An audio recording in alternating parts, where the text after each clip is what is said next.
And that's really what the focus is how do we prevent children from entering the juvenile justice system and prevent further involvement later on down the road. Lawmakers are looking at several ways to keep more young people out of the juvenile justice system. There's a bill on the Senate floor that looks to end the use of deceptive questioning tactics to get young people to confess during interrogation. Another bill looks to allocate $2 million to programs designed to reduce youth violence around the state over the next couple of years.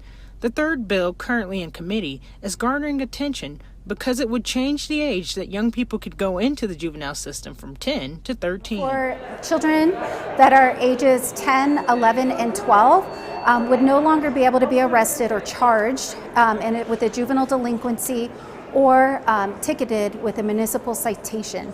And that is to prevent them from becoming involved into the juvenile justice system. The measure's even catching the eyes of some major athletes. Broncos safety Justin Simmons weighing in via Twitter.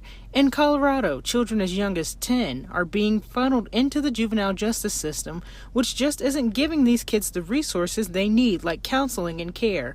We must #treat kids like kids and pass House Bill 22-1131. Some opponents agree with supporters about the age change, but they fear kids under 13 who get treatment through the justice system could fall through the cracks, something bill sponsor Serena Gonzalez Gutierrez says she's working to make sure won't happen. One of the things that we're wanting to present today is the idea of a working group that would be comprised of the experts in the field to have to be able to work through a plan to determine how these young people will be served, who will serve them, and what kind of resources are needed in order to accomplish that. At the Capitol, Gabrielle Franklin, Fox 31.